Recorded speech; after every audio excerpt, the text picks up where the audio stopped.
atas izin Allah Subhanahu wa taala serta rahmat, begitu juga dengan taufik dan hidayahnya, kita kembali dikumpulkan oleh Allah, kembali berkumpul di rumah Allah Subhanahu wa taala di dalam kesempatan yang teramat sangat berbahagia di bulan Ramadan, di bulan di mana Allah Subhanahu wa taala mencurahkan semua cintanya, mencurahkan seluruh kebaikannya. Tentunya bagi mereka-mereka yang beriman kepada Allah Subhanahu wa taala, bagi mereka-mereka yang mencari dan mengejar surga Allah Subhanahu wa taala. Karena memang kehidupan dunia ini adalah perjalanan mencari surga Allah. Kehidupan dunia yang singkat ini adalah perjalanan untuk menyelamatkan diri dari semua murka dan juga azab Allah Subhanahu wa taala. Dan Allah telah mempersiapkan Ramadan sebagai waktu yang terbaik bagi setiap pencari kebaikan, bagi setiap pencari surga Allah Subhanahu wa taala. Oleh karenanya Rasulullah sallallahu alaihi wasallam sebagaimana yang diriwayatkan dalam satu athar atau di dalam satu hadis, di mana setiap awal bulan Ramadan atau di malam yang pertama dari bulan Ramadan, maka ada penyeru di langit yang mengatakan, ya baghiyal khairi aqbil, wahai para pencari kebaikan, sambutlah bulan Ramadan yang Allah Subhanahu wa taala telah takdirkan kepada dirimu. Karena tidaklah kita berjumpa dengan bulan Ramadan semata-mata hanya karena takdir Allah Subhanahu wa taala. Dan tidaklah kita kemudian bisa beramal dan melakukan kebaikan di bulan Ramadan itu pun semata-mata karena ketetapan dan takdir Allah Subhanahu wa taala. Dan begitu banyak orang yang diwafatkan oleh Allah sebelum datangnya bulan yang mulia ini. Begitu banyak yang kemudian Allah cabut kemampuannya untuk berpuasa di bulan yang mulia ini. Dan yang lebih mengerikan, begitu banyak di antara hamba-hamba Allah yang kemudian Allah haramkan atas dirinya semua kebaikan yang telah Allah persiapkan di bulan yang mulia ini. Maka bersyukurlah kepada Allah Subhanahu wa taala. Wujudkanlah dengan banyak beribadah dan semakin bertakwa kepada Allah Subhanahu wa taala. Sekarang adalah kesempatan yang diberikan oleh Allah. Dan kesempatan ini belum tentu kembali lagi kepada setiap dari kita yang duduk di majelis ini. Maka beribadahlah seperti mereka-mereka yang akan meninggalkan dunia yang fana ini. Sebagaimana yang diajarkan oleh Rasulullah sallallahu alaihi wasallam. Sallu salata muwaddi'in, kata Rasulullah sallallahu alaihi wasallam. Salatlah kalian dengan salatnya orang yang akan meninggalkan dunia ini. Dan para ulama mengatakan selayaknya setiap dari kita kemudian di dalam setiap amal salehnya bersikap seperti seseorang yang akan meninggalkan dunia dan kemudian tidak memiliki kesempatan apapun, tidak memiliki kesempatan apapun yang bisa membuat dia kemudian melakukan satu amal soleh saja.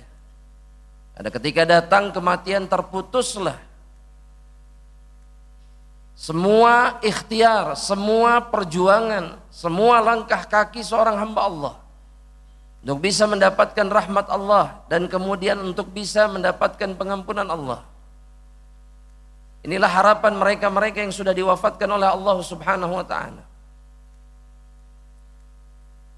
Di mana salah seorang dari mereka yang gagal di dalam kehidupan dunia ini mengatakan, wa qala rabbirji'un, wahai Rabbku kembalikan aku.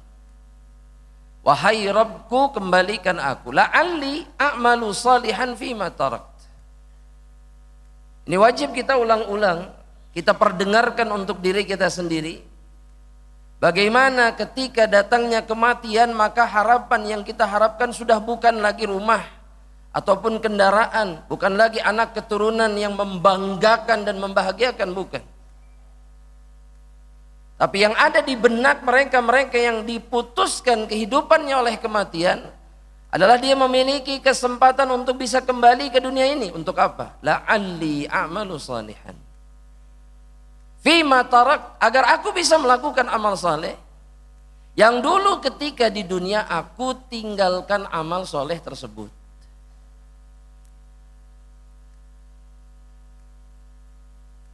Yang semestinya kita periksa dari amal kita adalah apa yang kita tinggalkan, bukan apa yang kita kerjakan. Karena apa yang kita tinggalkan dari amal soleh jauh lebih banyak dari apa yang kita lakukan dari amal kebaikan. Dan itu yang akan kita sesali nanti di akhirat. Bukan apa yang sudah kita kerjakan sekarang ini misalkan, tapi apa yang kita tinggalkan, dan seringkali dengan sadar kita meninggalkannya. Dan yang kita tinggalkan pun kemudian adalah amal-amal yang sangat luar biasa pahalanya. Bahkan amal-amal yang kemudian tidak akan pernah putus amal atau tidak akan pernah putus pahalanya untuk kita meskipun kita sudah diwafatkan oleh Allah.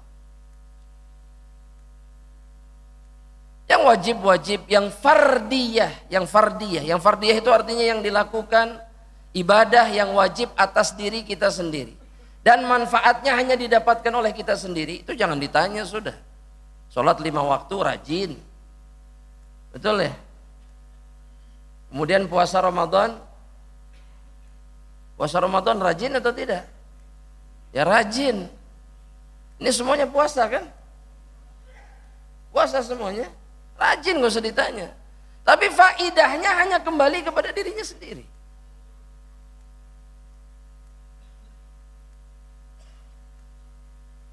Dan begitu banyak amal yang begitu dahsyat balasannya dari Allah, namun kemudian kita sia-siakan. Kenapa? Karena kita tidak sadar bahwa kita pasti mati. Karena kita tidak sadar bahwa kemudian yang berharga bagi diri kita ketika kita diwafatkan oleh Allah adalah amal soleh yang memiliki pahala yang besar atau memiliki pahala yang mengalir. Andaikan seseorang sadar bahwa dirinya bakal diwafatkan oleh Allah, maka dia hanya akan sibuk dengan amal soleh dan ibadah kepada Allah.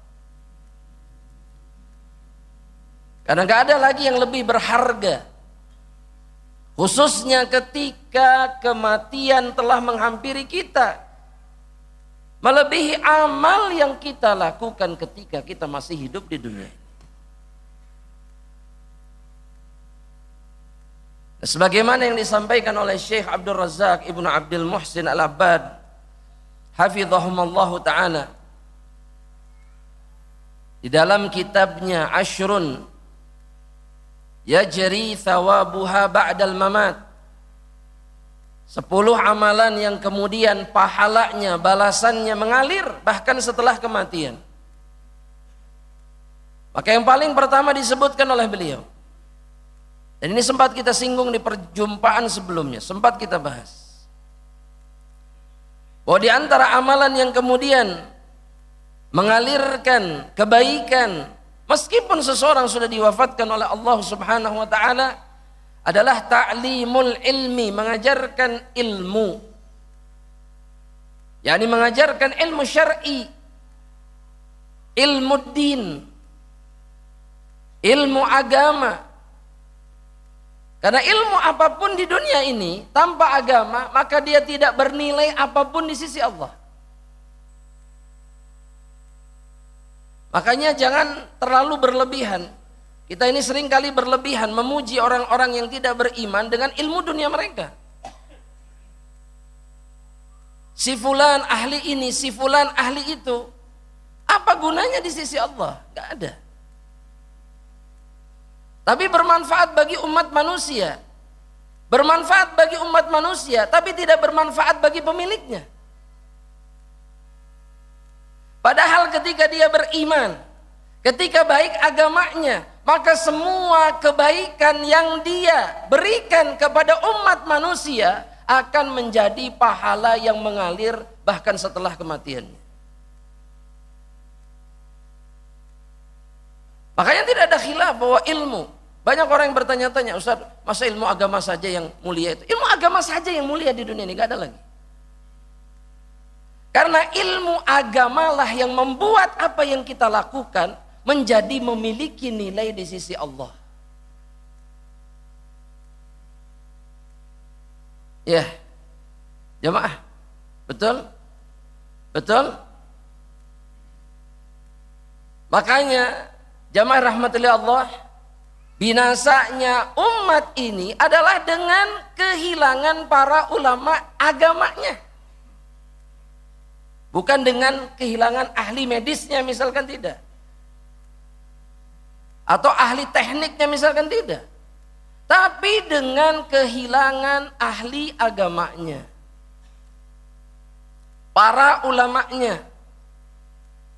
Karena ketika para ulama diangkat oleh Allah dengan dicabut nyawanya, maka yang tersisa di tengah-tengah manusia siapa? Siapa jemaah? Juhal, kata Nabi Muhammad SAW. Orang-orang yang tidak faham agama. Dan ini adalah musibah bagi umat manusia. Meskipun dia punya ilmu-ilmu yang lain dari ilmu dunia.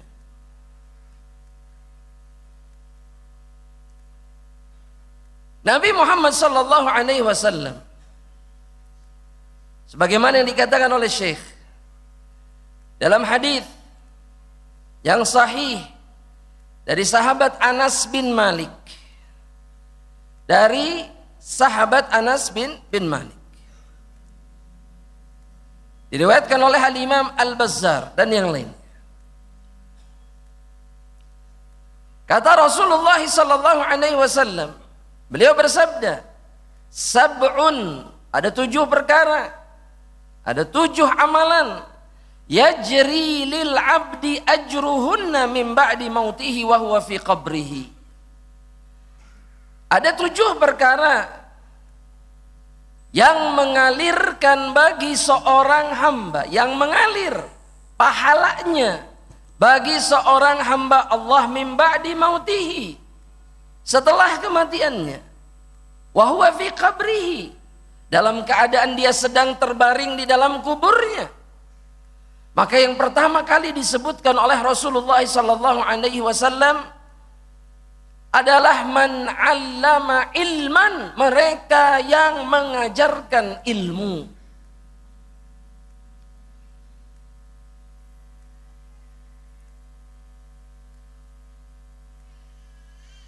Dan mengajarkan ilmu ini itu juga disebutkan oleh Rasulullah SAW dalam riwayat-riwayat yang lainnya, untuk menunjukkan kepada kita bagaimana pentingnya mengajarkan ilmu syar'i.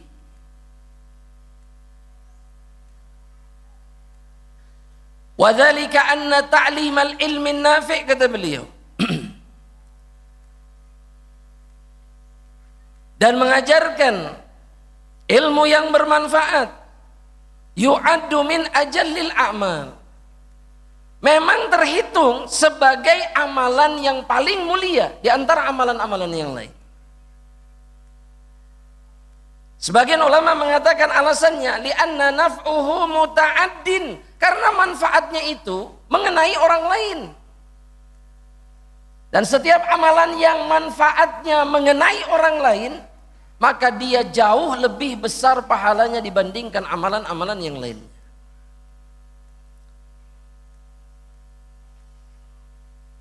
Dan tidak ada yang bisa lebih mendatangkan manfaat bagi orang lain melebihi apa? Melebihi apa? Ilmu. Antum mending dikasih uang atau mending dikasih ilmu? Jangan digabungkan dua-duanya, tolong. Tolong. Mending dikasih uang atau dikasih ilmu? Yakin?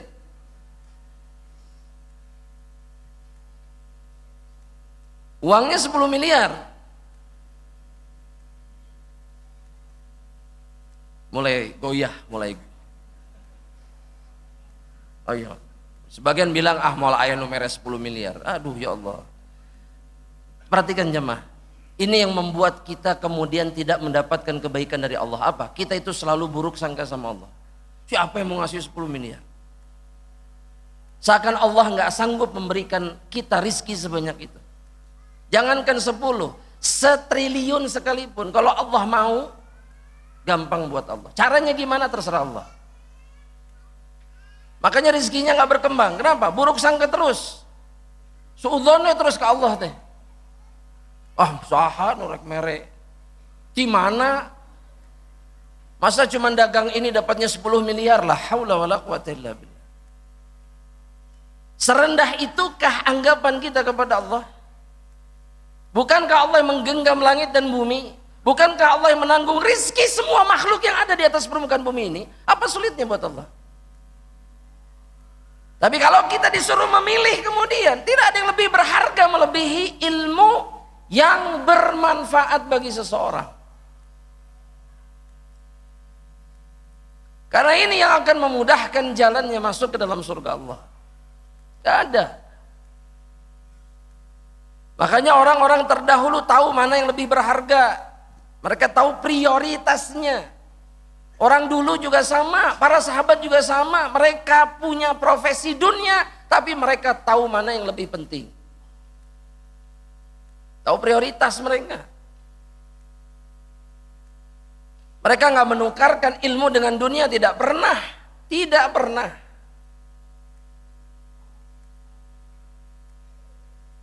Karena mereka tahu mana yang lebih berharga.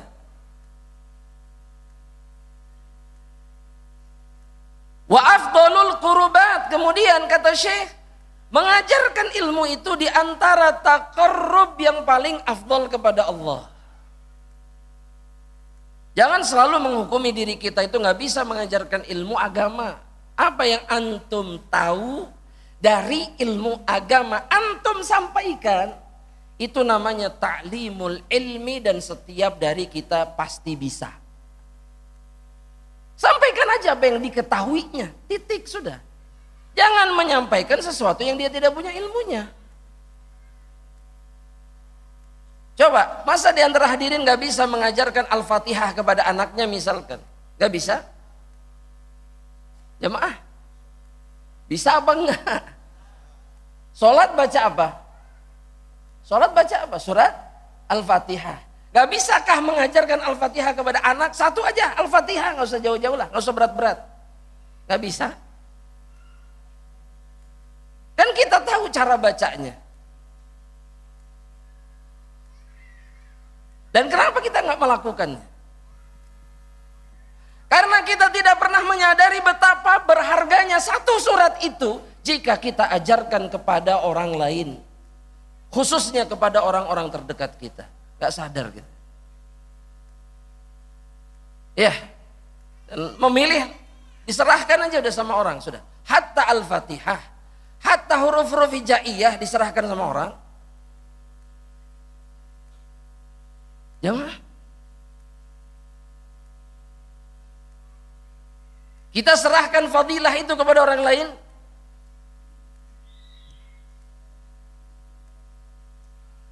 Kenapa enggak kita yang ambil? Kita sanggup kok, kita bisa. Kita serahkan karena kita tidak pernah sadar pahala sebanyak apa yang kita serahkan kepada orang lain.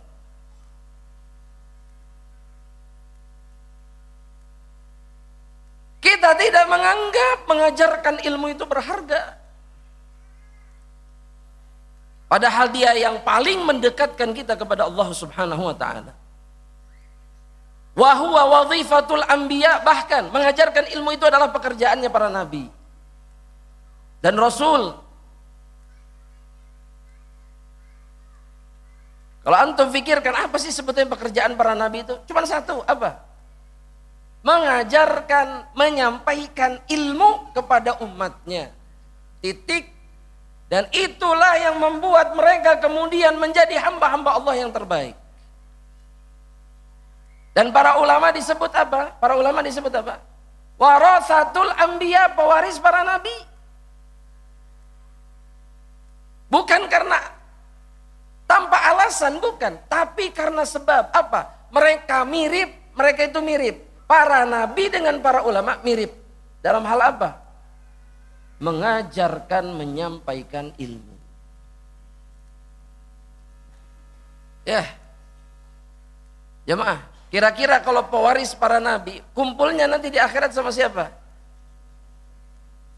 Sama yang mewarisi mereka. Kita keluarga nih, anak, istri, ayah, ibu, nanti di akhirat kumpul bareng atau tidak? La haula wala quwata illa billah. Kalau semuanya masuk surga, udah gitu aja. Kalau semuanya masuk surga, kumpul lagi bareng atau tidak? Atau nggak mau kumpul lagi? Semua dikumpulkan di tempat yang sama bareng-bareng. Karena mereka saling mewarisi satu sama lain. Begitu juga dengan para ulama yang mewariskan ilmu dari para nabi. Mereka kumpul bersama para nabi dan rasul. Dan kemuliaan ini mereka dapatkan semata-mata karena mereka mengajarkan ilmu. Belum lagi pahalanya tidak terputus. Belum lagi kebaikannya akan selalu datang selama ilmu ini diamalkan. Makanya ajarkan anak-anak kita apa yang kita tahu dari ilmu agama. Ajarkan. Anak nggak ada ilmu agama, ya belajar tuh. Mau sampai kapan tidak berilmu? Mau sampai kapan kemudian mengandalkan orang lain untuk mengajarkan agama kepada keluarga kita? Kuliah dunia bertahun-tahun gak selesai-selesai bisa. Sampai S3 berapa tahun sih? Sok atau disebutkan S3 berapa tahun? Enggak, maksudnya dari S1, S2, S3, S4 juga kalau ada mah. 10 tahun. 10 tahun gak pernah bosan. Belajar ilmu yang tidak akan pernah bisa menandingi ilmu agama sampai hari kiamat.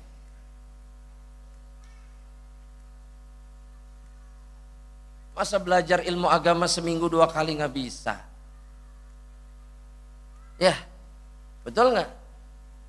Berapa jam sih satu kali kajian itu berapa jam? 1,5 jam. 2 jam dikurangi setengah jam jadi 1,5 jam. Lebih cepat lebih baik. Lebih segernya cepat. 2 jam jadi 1,5 jam, alhamdulillah. Bukan mungkin nah jadi 1,5 jam, enggak. Tapi alhamdulillah, ngan 1,5 jam. 1,5 jam jadi 1 jam, alhamdulillah juga, alhamdulillah. Tapi kemudian ketika kuliah dari pagi sampai malam, duduk bertahan di kelas tuh. Kenapa? Apakah itu lebih baik? Tidak, jawaban. Ilmu agama jauh lebih memuliakan seseorang fid dunya wal akhirah. Asy-Syaikh kemudian menambahkan, beliau menjelaskan, alladzi yubassirun nas bidini. Ilmu agama, ilmu yang bermanfaat itu adalah yang membuat orang bisa mengetahui tentang agama mereka, yu'arrifuhum bi rabbihim wa ma'budihim. Dan yang mengenalkan mereka kemudian dengan Rabb mereka, dengan sesembahan mereka, yaitu Allah. Dan tidak ada yang lebih mulia bagi seseorang melebihi ketika dia mengenal siapa Rabb-nya. Antum boleh kenal siapapun di dunia ini terserah. Tapi pengenalan antum terhadap seseorang, terhadap makhluk, tidak membuat antum menjadi manusia mulia. Tidak akan pernah. Anak kalau nanya tentang manusia antum bisa jawab, insya Allah banyak. Si fulan antum bisa jawab. Ya, betul? Betul? Tapi kalau anak bertanya misalkan tentang nama Allah saja misalkan. tentang salah satu makna di antara nama Allah saja misalkan? Bisa jawab?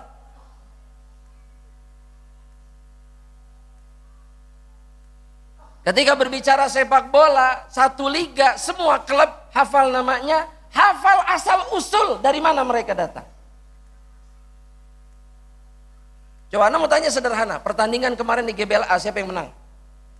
Jawab aja, jawab siapa yang menang. Tah gitu. Siapa pelatihnya? Ah ini mah tawadu aja, tawadu sudah. Coba ditanya tentang nama Allah Subhanahu wa ta'ala.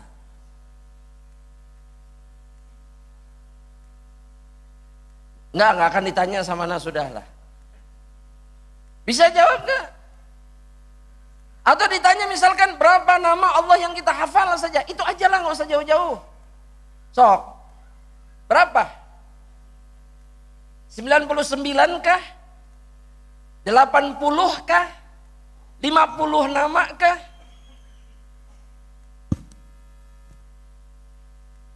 Dan kita sadar ketika kita tahu nama-nama makhluk, gak ada kemuliaan yang bertambah.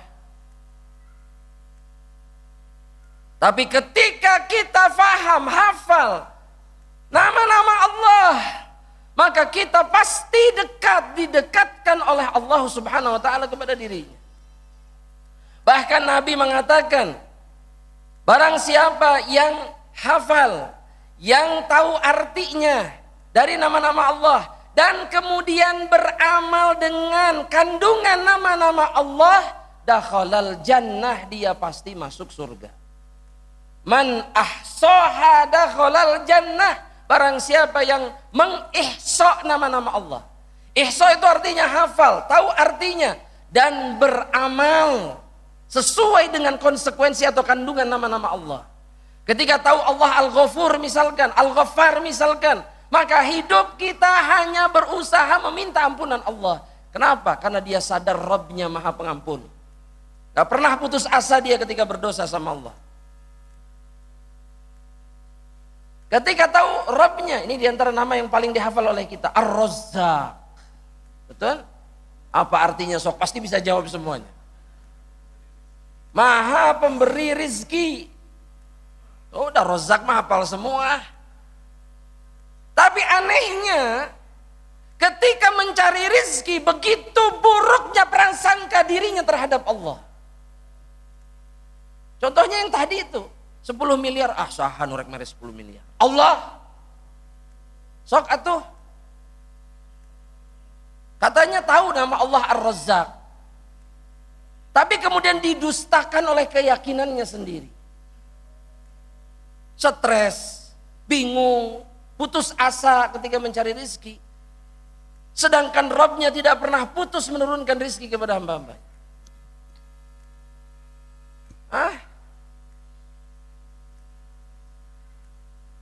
Mencari rizki pusing jemaah? Ijma' pusing semuanya. Padahal Rabbnya Ar-Razzaq. Jadi yang salah siapa sebetulnya? Jamaah.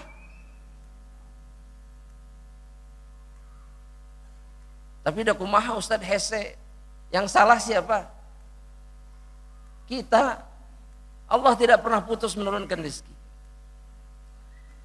Bahkan Allah lah kemudian kata Syekh, atau ilmu yang mendekatkan diri kita kepada Allah ini, wa yahdihim ila siratihil mustaqim, yang menggiring manusia kepada jalan Allah yang lurus, wa yatamayyazu bihil haqqu minal batil, dan kemudian menjadi jelas perkara yang hak dari yang batil, wa tariqul huda minad dhalal wal halali minal haram, dan menjadi jelas mana jalan hidayah, mana jalan kesesatan, dan mana yang halal, mana yang haram. Semua karena ilmu.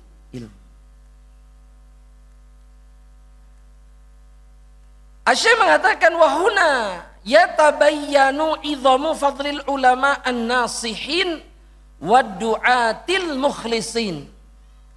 Maka dari sini kita bisa menilai, bisa melihat, menjadi jelas tentang besarnya kedudukan para ulama yang memberikan nasihat dan para duat, para dai yang ikhlas. Alladzi hum sirajul ibad, mereka adalah lentera bagi hamba-hamba Allah. Wa manarul bilad, mereka itu adalah mercusuar bagi satu negeri. Mercusuar itu tinggi, kemudian menyinari sekelilingnya.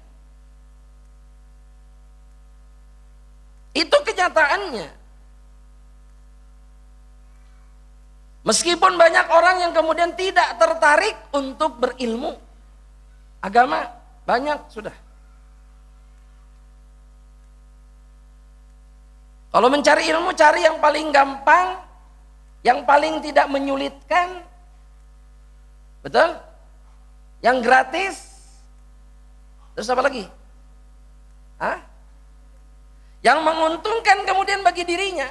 Untungnya untung apa? Untung dunia. Itu yang dicari. Betul? Betul? Iya. Kenapa bentuk jawab aja? Iya, sudah. Antum puasa soalnya jam. Betul? Iya. Agak susah untuk. Iya. Banyak di mana-mana kajian ketika puasa lebih suaranya lebih kecil lagi, lebih sedikit yang berbicara. Karena puasa mungkin pengaruh puasa. Wa qiwamul ummah, yang membuat umat itu kemudian menjadi kokoh, menjadi tulang punggung mereka adalah para ulama. Wa yanabi'ul hikmah, dan mereka adalah sumber-sumber mata air kebijaksanaan, hikmah.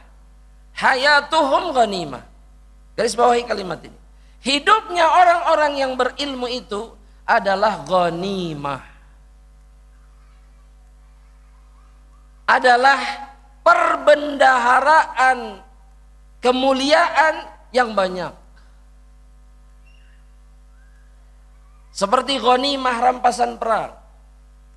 Dapat sekaligus langsung banyak. Hidup mereka adalah ghanimah. Wa mautuhum musibah, kematian mereka adalah musibah. Karena yang terjadi ketika para ulama diwafatkan oleh Allah apa? Melemahlah agama. Dan umat manusia kehilangan lentera mereka. Makanya lisan ini nggak boleh seenaknya kemudian mencaci maki para ulama. Orang-orang yang dalam hatinya ada kemunafikan, bahkan bisa jadi ada kekufuran, di antara ciri mereka yang paling mereka benci di dunia ini adalah para ulamanya. Karena para ulama adalah musuh-musuh mereka. Munafik, orang yang kufur, musuhnya satu. Siapa? Ulama. Itu musuh mereka. Makanya mereka benci dan mengajak kaum muslimin untuk membenci para ulama. Ya. Syaitan paling tidak suka sama siapa? Orang berilmu. Nah, syaitan dan keluarganya dan bala tentaranya semuanya benci ulama. Sudah, nggak usah jauh-jauh kemana-mana. Ulama ke manusia, iya manusia. Betul, nggak ada yang bilang nabi, nggak ada. Nggak ada yang bilang ulama itu malah malaikat. Tapi mereka dimuliakan oleh Allah dengan ilmunya.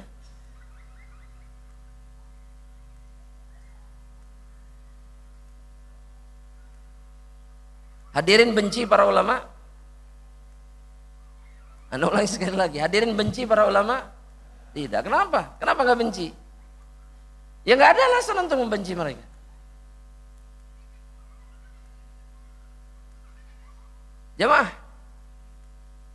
Jamaah. Kita benci orang tua kita? Enggak.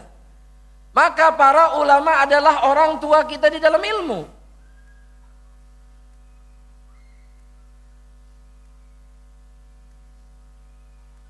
Kematian mereka adalah musibah yang sangat besar di tengah-tengah umat ini. Kehilangan yang sangat mendalam. Mau kehilangan kilang minyak, mau kehilangan tambang silahkan. Tapi kehilangan ulama, maka kerugiannya jauh lebih dahsyat.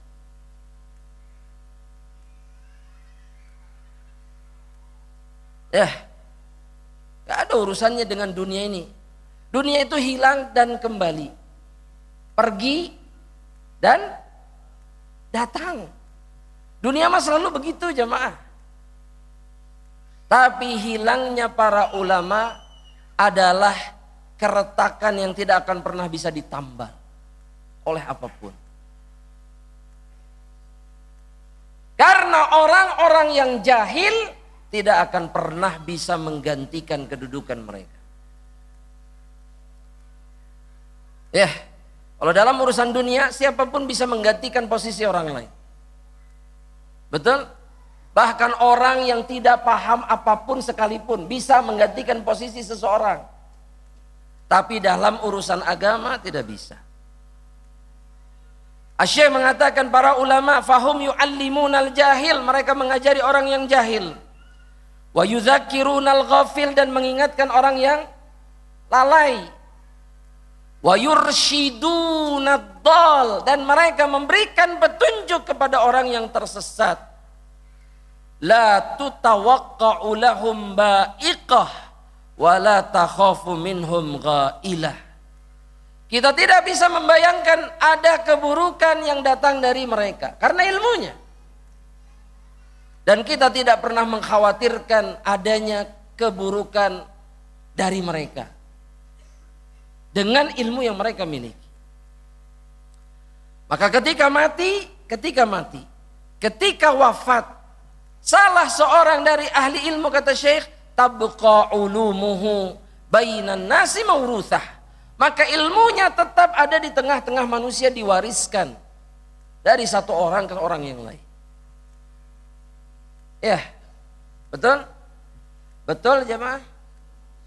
Nah, apa yang antum wariskan dari dunia? Bertahan?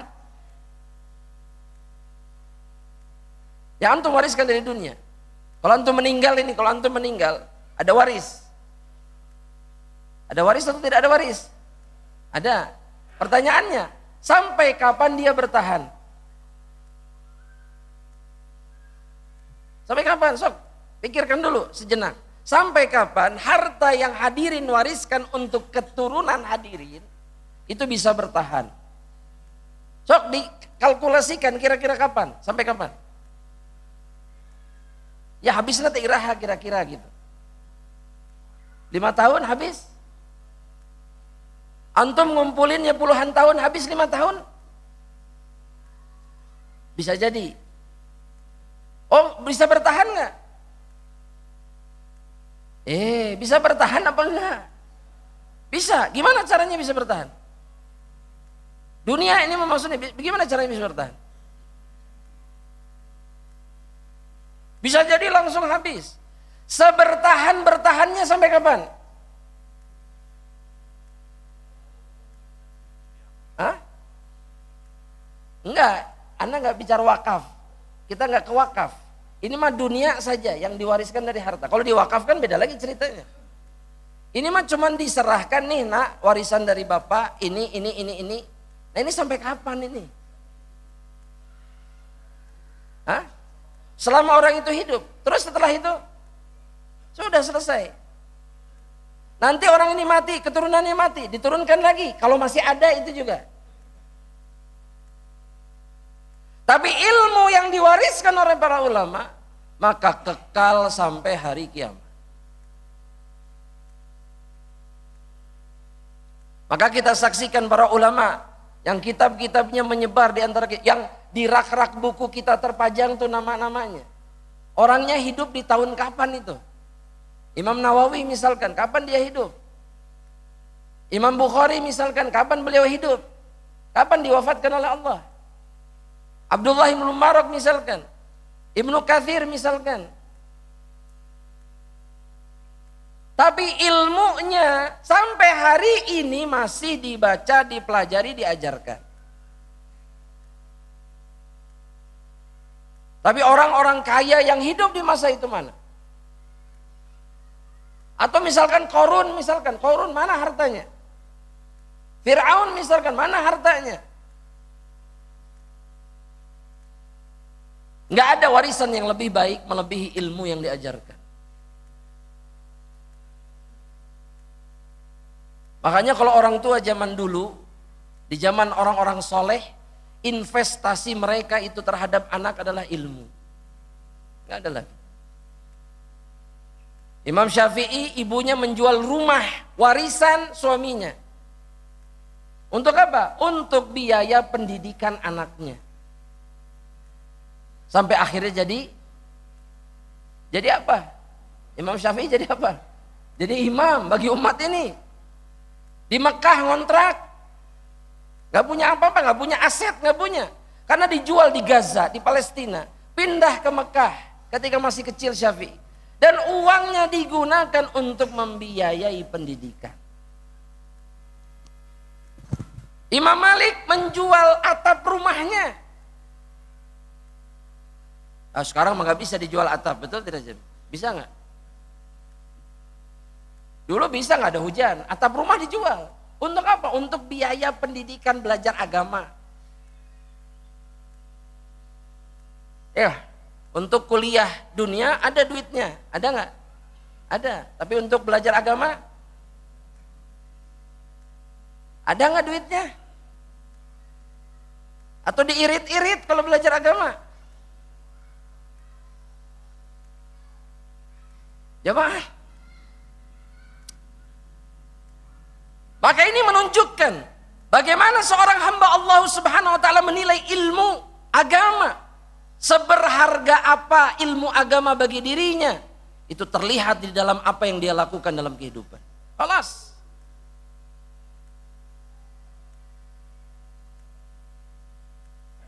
Jamaah, yang ditunggu oleh kita, anak kita selesai kuliah atau anak kita jadi anak soleh? Jawab. Jadi sarjana atau jadi anak soleh? Mana yang kita tunggu? Yakin? Ya jadi sarjana juga Ustaz.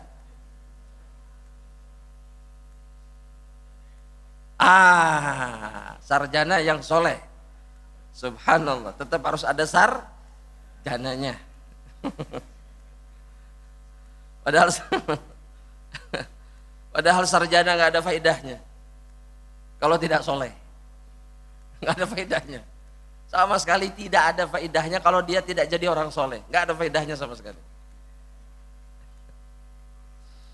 Karena kita sadar, kita tahu, dan kita tidak bisa berbohong bahwa kesolehan anak itu di atas segalanya. Udah, kita nggak bisa bohong. Ya. Sebangga apapun kita dengan peraihan, prestasi anak dalam ilmu dunia, maka semua itu tidak akan pernah bisa mengalahkan kebahagiaan kita ketika dia menjadi anak soleh.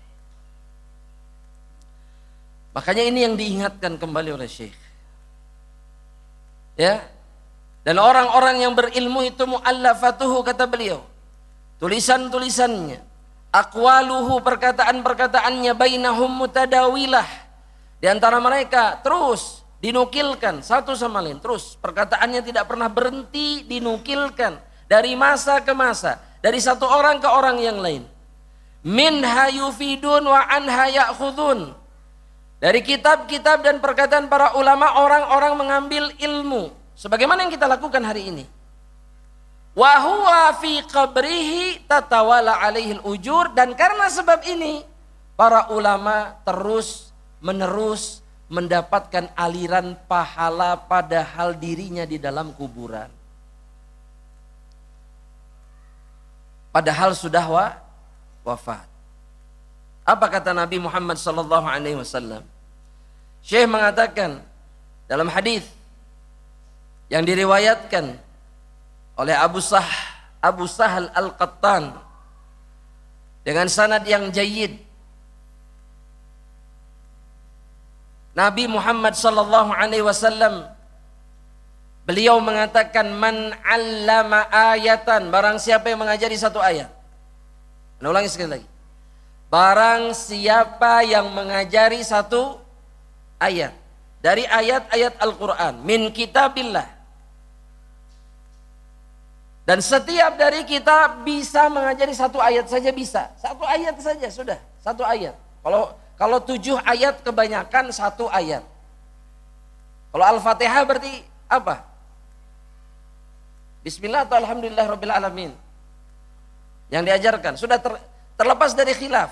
Pokoknya anggap ayat pertamanya Alhamdulillahirabbil alamin. Bisa nggak ngajarin kalimat ini sama orang lain? Bisa. Maka barang siapa yang mengajarkan satu ayat saja kata Nabi sallallahu alaihi wasallam, falahu thawabuha ma tuliyat.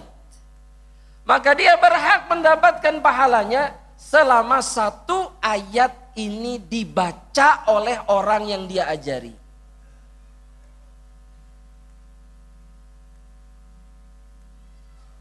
Dibaca terus. Al-Fatihah kan surat yang paling dibaca. Gak ada lagi yang lebih banyak dibaca melebihi Al-Fatihah. Ayat 7 kebanyakan mas 1 atuh. Nah, sini nah.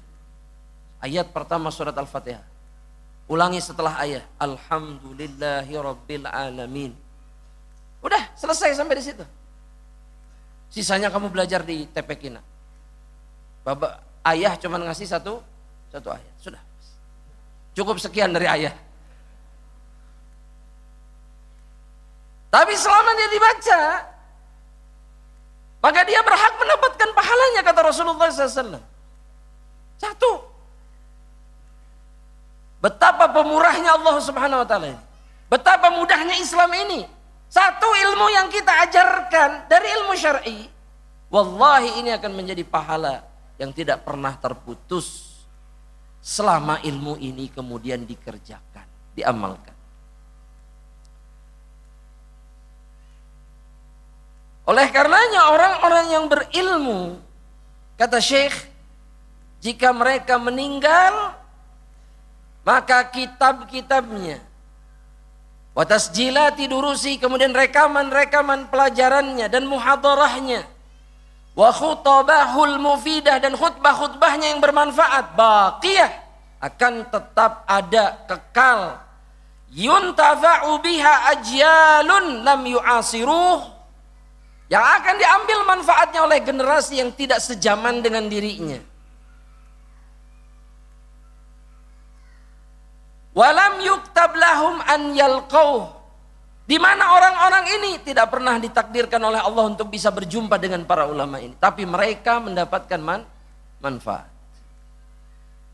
Maka para ulama itu menyebut kehidupan orang-orang seperti ini itu ketika mati, ketika meninggal, ketika diwafatkan sebagai hayatuhut tsaniyah. Inilah kehidupan yang kedua yang dirasakan oleh orang-orang yang bermanfaat, yang memberikan manfaat kepada orang lain.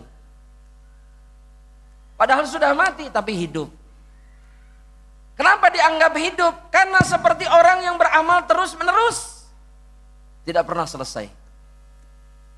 Karena apa yang sudah mereka lakukan di dunia. Nah, sekarang Anda mau tanya jemaah, Anda mau tanya aja, sederhana, pertanyaannya sederhana. Siapa di antara hadirin yang mengajari anaknya mengaji? Itu aja. Dia sendiri gitu, dirinya sendiri yang mengajari anaknya mengaji. Angkat tangan. Angkat tangan dulu, rada agak lama sedikit gitu. Biar anak kelihatan. Taib, sudah. Yang lain. Jamaah. Nggak Anda nanya ini, Anda nggak punya tujuan lain, Anda cuma pengen nanya. Yang lain, mengajari atau tidak? Yang nggak ngangkat tangan berarti nggak mengajari.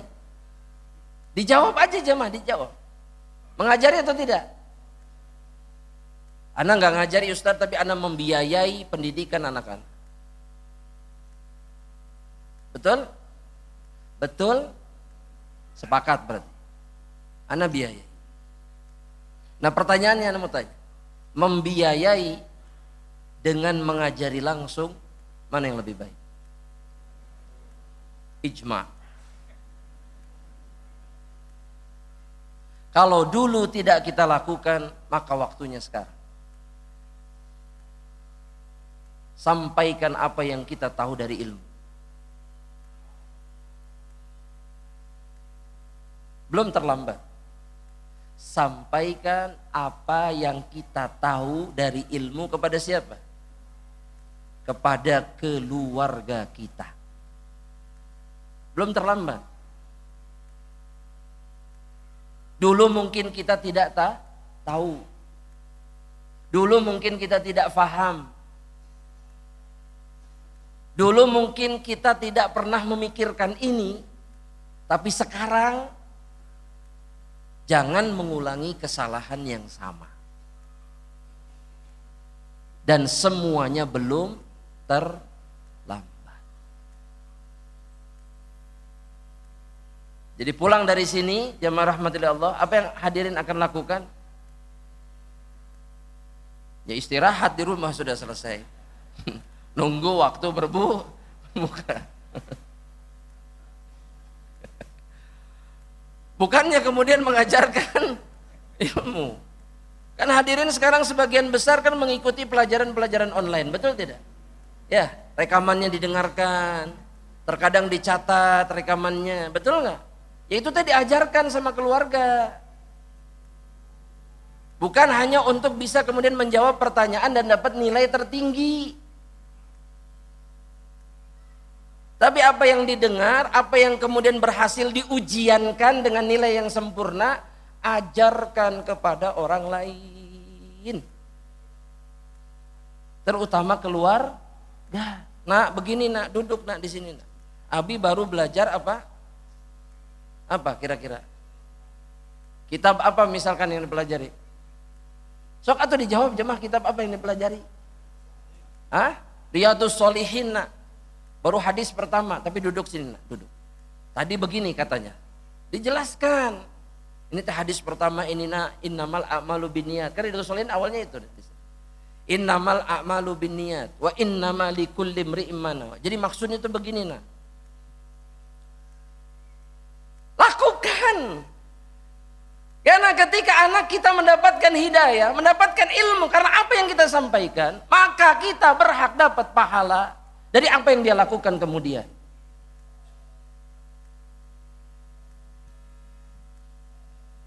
Investasikan ilmu itu dalam diri keluarga kita dan kita dapat bagiannya. Investasi itu bukan dalam bisnis aja. Ya mah hayo bisnis investasi itu. Kita harus punya saham di dalam kesolehan keluarga kita. Karena ini yang akan mengalirkan keuntungan tanpa batas. Meskipun kita diwafatkan dan berbaring di dalam kubur kita. Asy-Syaikh mengatakan, jamaah rahmatillah Allah subhanahu wa ta'ala. Dan beliau mengutip ya perkataan Al-Imam Ibnul Qayyim rahimahullah ta'ala. Di mana Al-Imam Ibnul Qayyim mengatakan, wa man ta'ammala ahwala a'immatil Islam. Barang siapa yang memperhatikan keadaan para imam, ahli ilmu, ka'a'immatil hadithi wal fiqhi, seperti para ahli hadis dan ahli fikih, kaifahum tahta turab, bagaimana keadaan mereka di bawah tanah mereka, di bawah kuburan mereka, di dalam kuburan mereka. Wahum fil alamina ka'annahum ahya bainahum. Jasad mereka di bawah tanah, tapi mereka seperti masih hidup di tengah-tengah makhluk-makhluk Allah di atas permukaan bumi. Yang hilang dari manusia hanya jasadnya saja. Yang gak kelihatan para ulama itu, yang ketika sudah diwafatkan ini hanya jasadnya saja, tubuhnya saja yang gak kelihatan. Wa illa fadzikruhum, namun penyebutan nama mereka. Wa hadithuhum, hadis-hadis yang mereka sampaikan atau perkataan yang mereka sampaikan. Watsana'u alaihim, dan pujian terhadap mereka, ghairu munqati, tidak pernah terputus. Inilah hidup yang sebenarnya, kata Al-Imam Ibnul Qayyim. Hadhihi hiyal hayatu haqqan. Inilah kehidupan yang sebenarnya. Nah sekarang hadirin merasa punya kehidupan atau tidak?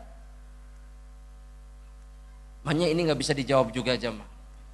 Punya, merasa hidup, iya. Tapi hidupnya hidup yang sebenarnya, yang sejati, yang sesuai harapan, yang berarti, yang bernilai atau tidak? Jawab masing-masing sudah. Jawab masing-masing. Jawab masing-masing. Atau cuma sekedar menjalani usia aja, lewat begitu saja. Aktivitas selesai, akhir pekan duduk istirahat. Berangkat safar sebulan, 2 minggu, 3 minggu, pulang ke rumah istirahat. Atau cuma begitu aja aktivitas.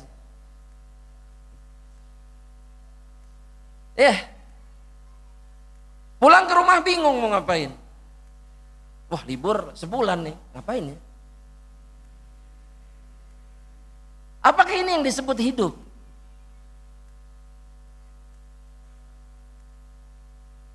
Sudah seminggu kerja, giliran libur 1 hari, bingung. Manusia tuh unik, aneh sebetulnya. Bukan unik, aneh sebetulnya. Udah dia aktivitas full, giliran kosong sehari aja, dia kemudian apa? Bingung. Ngahulang bangun tidur, ngapain ya hari ini? Kenapa? Karena dia tidak berada di dalam kehidupan yang sebenarnya. Hampa. Karena aktivitas yang dia berada di atasnya bukan aktivitas yang bisa menenangkan hati dan jiwa.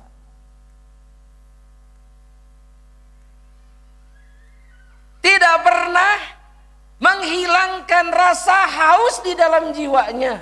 Tidak pernah. Karena dia meninggalkan ilmu yang sebenarnya akan menghilangkan dahaga di dalam hati dan jiwanya. Dan dia tidak mengobati keadaan jiwa dan hatinya dengan amal soleh, tidak.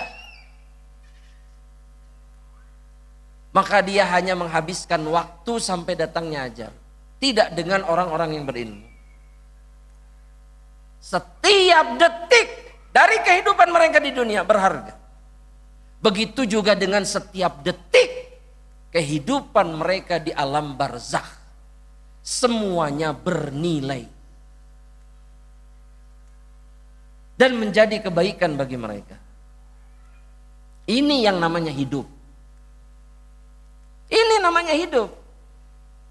Bukan yang sudah setengah mati di dunia. Mati selesai. Orang meninggalkan dia semua. Di alam barzakh, dia hanya merasakan balasan kelalaiannya ketika hidup di dunia. Bas, sudah selesai. Makanya sudah saatnya kita menghitung jamaah sekarang.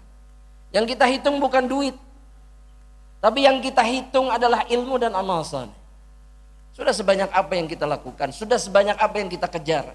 Sudah sebanyak apa yang kita amalkan. Karena ini yang akan mendatangkan kemuliaan di dunia dan di akhirat. Sudah cukup. Cukup.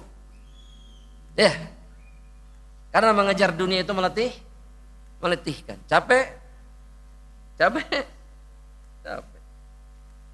Capeknya banget atau tidak? Nah, itu dikejar terus. Kenapa nggak mengejar yang lain? Akan kita hidup di dunia. Betul, hidup di dunia. Tapi anehnya Allah dan Rasulnya SAW itu sudah mengabarkan sama kita. Kejar aja akhirat, dunia akan mengikuti. Tapi tetap percaya.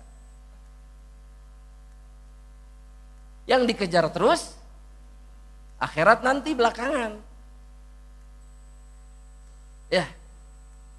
Anda yakin sebagian dari kita itu lebih rajin ke kajian ketika apa? Ketika waktu libur. Tapi ketika aktivitas, ketika lagi sibuk, maksudnya lagi ada kerjaan, sudah jawab masing-masing aja jamaah. Makanya Al-Imam Al-Mutadabbi, seorang penyair, mengatakan kata Imam Ibnu Qayyim, dzikrul fata aishuhu tsani. Ketika seseorang disebut-sebut karena ilmunya, maka itulah kehidupan kedua yang dia miliki. Wa hajatuhu ma qatahu wa fudulul aishi ashghalu. Dan apa yang dia butuhkan, yang seseorang butuhkan adalah apa yang sudah dia berikan kepada orang lain. Paham maksudnya jemaah? Manfaat yang diberikan sama orang, itu yang dia butuhkan sebenarnya. Dan itu yang akan mendatangkan kebaikan untuk dirinya. Wa fudulul aishi ashghalu. Dan selain memberikan manfaat kepada orang lain, maka semuanya hanya kesibukan. Hanya kesibukan. Cuman perkara yang menyibukkan saja. Ya. Jamaah. Kantor sibuk tidak? Sibuk. Dagang sibuk? Sibuk. Terus apa lagi? Nganggur sibuk juga nganggur. Masya Allah. Ya benar Pak, betul. Makanya ada istilah apa? Pengacara. Apa itu artinya? Pengangguran banyak acara. Iya. Untuk nganggur saja itu menyibukkan. Ashghal. Cuman sekedar kesibukan. Beda ketika seseorang memberikan manfaat kepada orang. Karena di dunia dia pasti dapat balasan. Ketika mati, apa yang dia lakukan tetap mengalirkan pahala. Ini orang yang cerdas tuh yang seperti ini. Bukan kesibukan yang hanya meletihkan dirinya, tapi kemudian ketika mati dirinya dituntut oleh Allah atas seluruh kesibukan yang dia kerjakan. 50 tahun, 60 tahun kamu ngapain aja di dunia? Setiap detiknya akan dimintai pertanggungjawabannya oleh Allah Subhanahu wa taala. Qala Ibnul Jauzi, kata Syekh Abdul Razzaq, berkata Imam Ibnul Jauzi dalam kitabnya Sayyidul Khatir, idza alimal insanu bi annal mauta yaqta'uhu 'anil amal. Kalau seorang manusia sadar, tahu bahwa kematian memutuskan dirinya dari amalan, putus sudah, berhenti, dia nggak bisa apa-apa lagi, selesai. Amila fi hayatihi ma yadumu lahu ajruhu ba'da mautihi. Maka dia pasti, perhatikan, kata Imam Ibnu Jauzi, maka orang yang sadar itu pasti akan melakukan amalan yang pahalanya terus menerus ada dan mengalir meskipun setelah kematiannya. Karena dia tidak mau kehilangan kesempatan. Ya. Dalam urusan dunia selalu kita cari investasi yang mengalirkan apa? Terus yang lama, yang bukan yang sebulan 2 bulan, 10 tahun, 20 tahun. Tapi kenapa dalam urusan akhirat gak pernah kita berpikir seperti itu? Padahal waktu singkat, waktu terbatas, bahkan deadline-nya kita tidak pernah tahu. Sok deadline kita kapan? Nggak tahu. Tapi waktunya dibuang begitu aja sudah. Dibuang ke tempat sampah. Dibuang ke tempat permainan. Dibuang ke tempat maksiat. Dibuang untuk kesia-siaan. Kenapa nggak dibuang ke akhirat? Kenapa nggak dibuang ke surga? Waktu itu mahal. Mahal waktu itu, nggak bisa kembali. Nggak bisa dibeli. Dia tidak pernah bisa dinilai oleh apapun. Makanya para ulama itu seringkali jamaah, seringkali ketika mereka berjumpa dengan orang-orang yang menyia-nyiakan waktu, di antaranya Syekh Abdurrahman bin Nasr As-Sa'di, beliau mengatakan, "Laitani aqdir ala syira'i awqatikum." Andaikan saya punya kemampuan untuk bisa membeli waktu-waktu kalian, saya beli semuanya. Untuk menambah waktu yang saya punya. Duduk, nongkrong, ketawa, ketiwi. Apalagi sebagian orang hari ini maksiat. Itu sama para ulama. Dijual atau waktunya sama. Kalau bisa mah dijual sini, saya beli.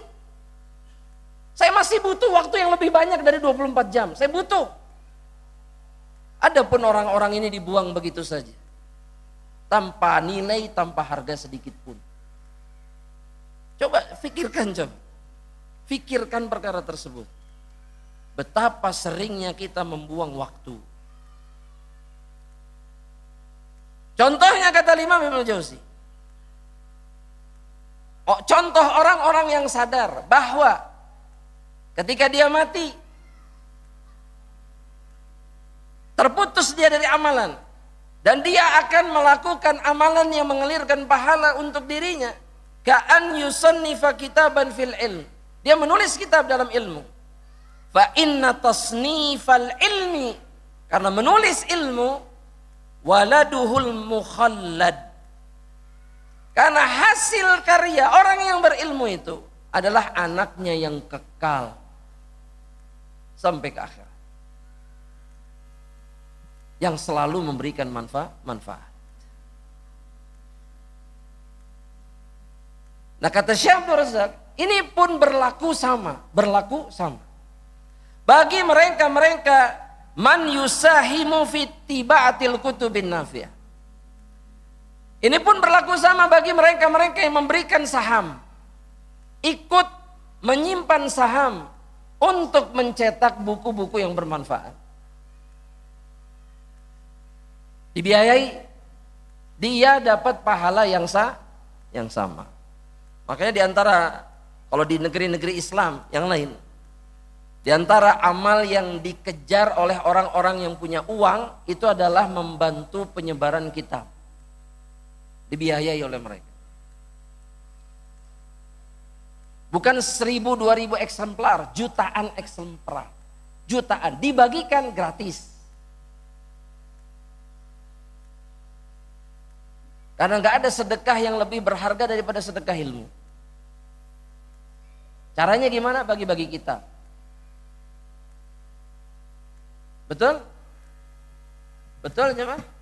Sok atuh nulis buku semuanya, nulis buku semua. Bisa jemaah? Oh, taib. Kalau nggak bisa berarti apa pilihan kita? Membiayai? Oh, nggak bisa juga. Apa dong kalau nggak bisa juga? Beli, terus apa? Pelajari, amalkan, bagus. Atau beli, kemudian berikan. Loh iya betul. Beli kemudian berikan kepada para penuntut ilmu.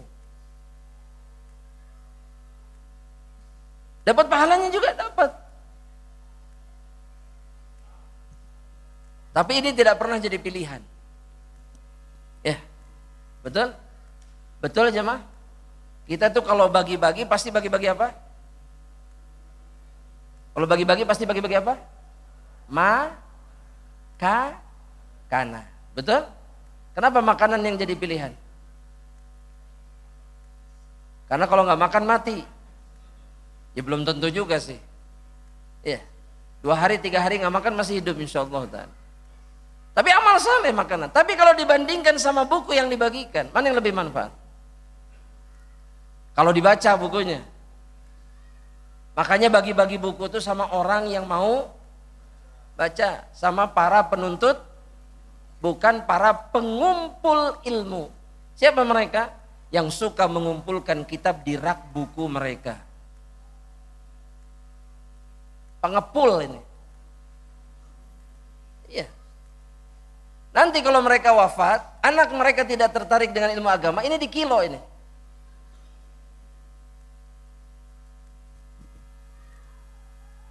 Ya, saya pernah diceritakan satu cucu dari satu orang ahli ilmu,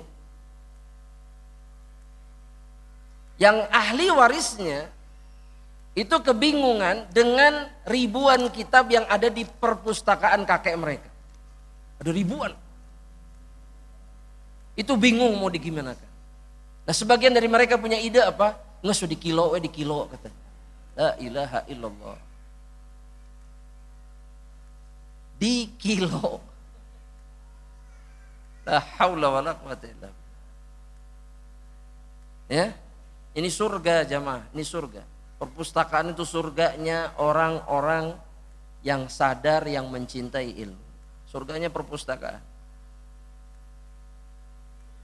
Ya, mirip kita lah ya jemaah, betul? Kita suka kalau di perpustakaan? Suka atau tidak? Jujur aja, suka atau tidak? Tidak, kenapa? Ya, kita capek lihat buku. Tapi sebagian orang yang sadar betapa berharganya ilmu, maka kitab adalah teman terbaik mereka. Jamaah rahmatillah Allah subhanahu wa ta'ala. Asy-Syaikh mengatakan, kita lanjutkan. Falahu hadzun wafirun min dzalikal ajril azimil mustamir. Maka orang yang ikut menyebarkan ilmu, mencetak kitab, menyebarkannya, maka dia berhak mendapatkan bagian yang sangat besar dari pahala yang muncul, yang datang dari ilmu-ilmu yang ditebarkannya itu. Meskipun dia tidak menulis apapun, tapi dia menyebabkan, menjadi sebab tersebarnya ilmu di tengah-tengah manusia, maka dia berhak. Dan Syekh kemudian berdalil, apa alasan beliau mengatakan seperti itu?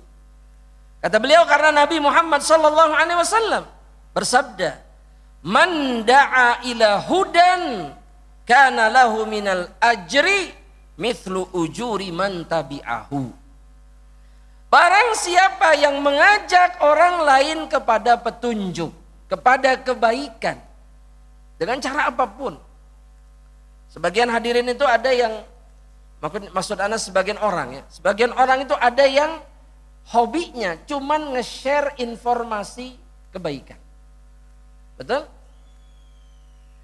Bisa jadi poster-poster nasihat. Betul? Atau juga kadang-kadang poster-poster kajian. Tapi dia tidak pernah kemudian apa?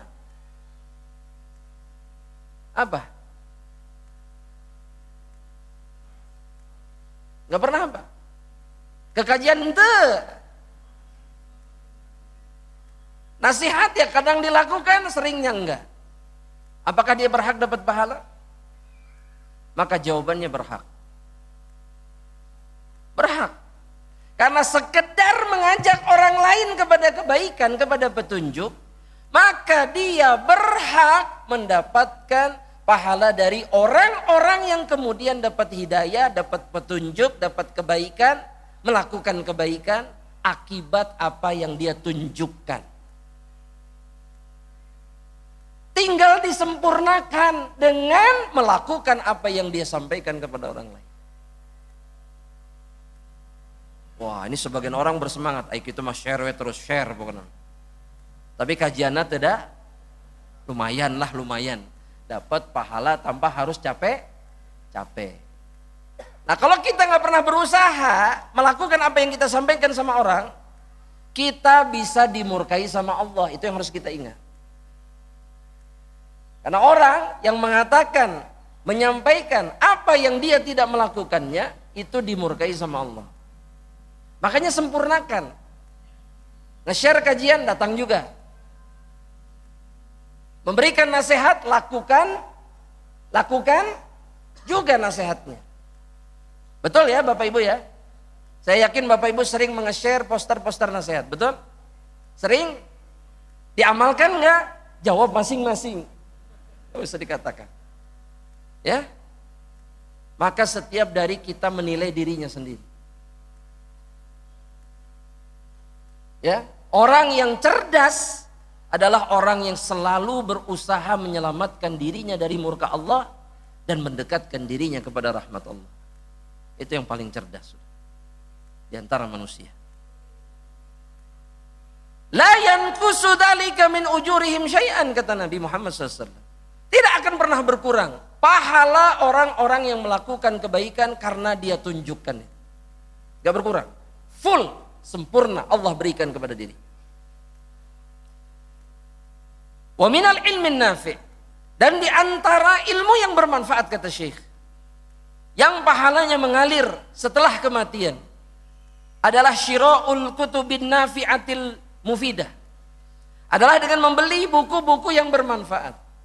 Thumma, kemudian wa waqfuha, dan kemudian diwakafkan. Wa badluha, dan diberikan liman yantafi'u biha min talabatil ilm. Diberikan kepada yang bisa mengambil manfaat dari kalangan para penuntut ilmu. Wal bahithin, atau kalangan para peneliti. Wal qurra, atau orang yang suka baca. Izin ana bertanya sekali lagi. Di antara hadirin yang suka baca, angkat tangan. Suka baca pokoknya. Apa saja sudah. Bukan kitab, pokoknya sukanya baca, angkat tangan. Anda berharap lebih banyak dari ini sebetulnya. Coba angkat lagi tangannya. Nah, nambah nih lumayan. Sisanya suka apa? Kan sebagian suka baca, yang sisanya suka apa? Oh, nge-share kajian aja sama.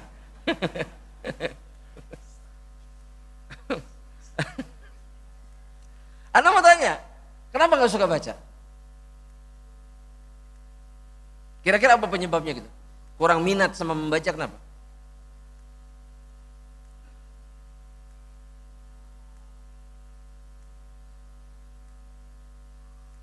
Gak ada jawaban, kenapa gak ada jawaban? Hah? Bosan, terus apa? Ini baca WA, ini entah bosan. Iya, betul kan? Gak bosan baca WA. Kan baca juga itu sama. Kenapa kalau baca kita bosan?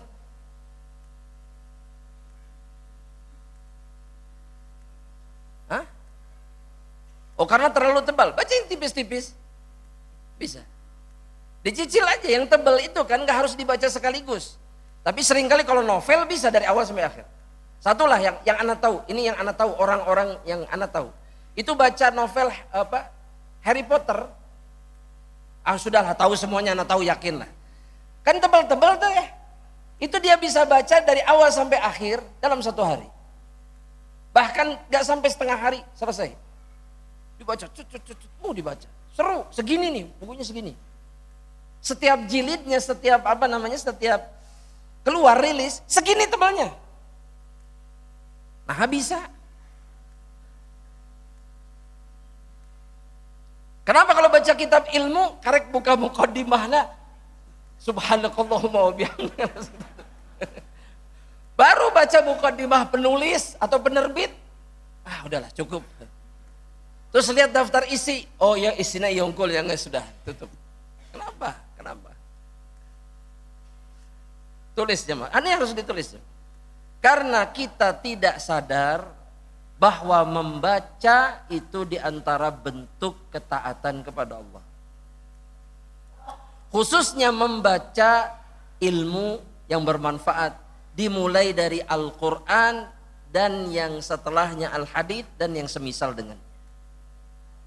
Karena ayat yang pertama kali turun kepada hamba Allah yang bernama Muhammad ibnu Abdullah sallallahu alaihi wasallam apa? Iqra. Bacalah, kata Allah Subhanahu wa taala. Nah, orang muslim gak suka baca itu, dia berarti tidak pernah baca ayat ini.